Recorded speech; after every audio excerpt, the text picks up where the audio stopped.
Baiklah, selanjutnya saya akan membahas yang C, yaitu bentuk perencanaan keuangan. Nah, bentuk-bentuk rencana keuangan ini dapat diuraikan menjadi 4. Yang pertama itu ada neraca. Neraca merupakan laporan yang sistematif tentang aktiva, hutang, serta modal dari suatu perusahaan pada suatu saat tertentu. Nah, jadi tujuan neraca adalah untuk menunjukkan posisi keuangan suatu perusahaan pada suatu tanggal tertentu, biasanya pada waktu buku-buku ditutup dan ditentukan sisanya pada suatu akhir tahun atau akhir tahun dari suatu kalender.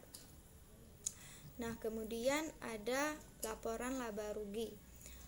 Laporan laba rugi ini merupakan suatu laporan sistematif tentang pendapatan atau hasil suatu usaha, beban laba perusahaan atau rugi yang diperoleh oleh suatu perusahaan selama periode tertentu. Kemudian ada peramalan penjualan. Peramalan penjualan sangat penting untuk dalam suatu perusahaan. Perencanaan dan juga pengambilan keputusan khususnya di bidang produksi.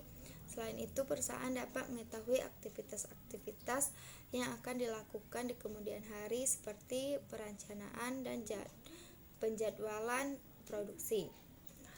Peramalan penjualan adalah suatu usaha untuk meramalkan keadaan di masa yang akan datang melalui pengujian keadaan di masa lalu. Peramalan penjualan merupakan alat bantu yang penting dalam perencanaan yang agar efektif dan efisien khususnya dalam bidang ekonomi. Kemudian pada dasarnya peramalan penjualan ini dapat dibedakan menjadi 2, yaitu peramalan subjektif dan peramalan objektif. Nah, peramalan subjektif ini yaitu peramalan yang didasarkan atas perasaan orang yang menyusunnya.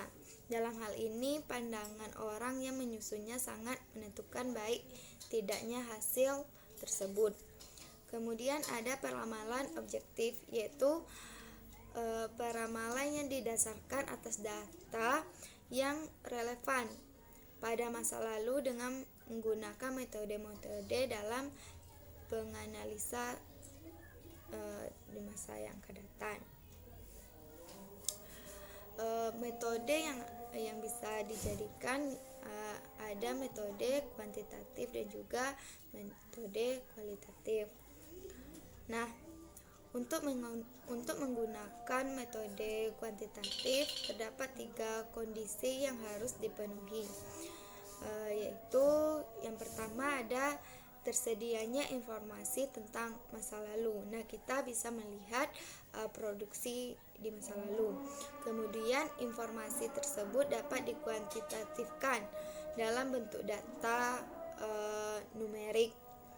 Kemudian dapat diasumsikan bahwa beberapa pola di masa lalu akan terus berlanjut. Bisa kita asumsikan.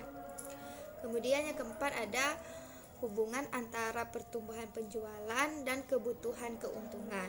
Nah, makin pesat pertumbuhan dari penjualan kita, maka akan besar pula kebutuhan yang atau pembiayaan dari suatu produksi.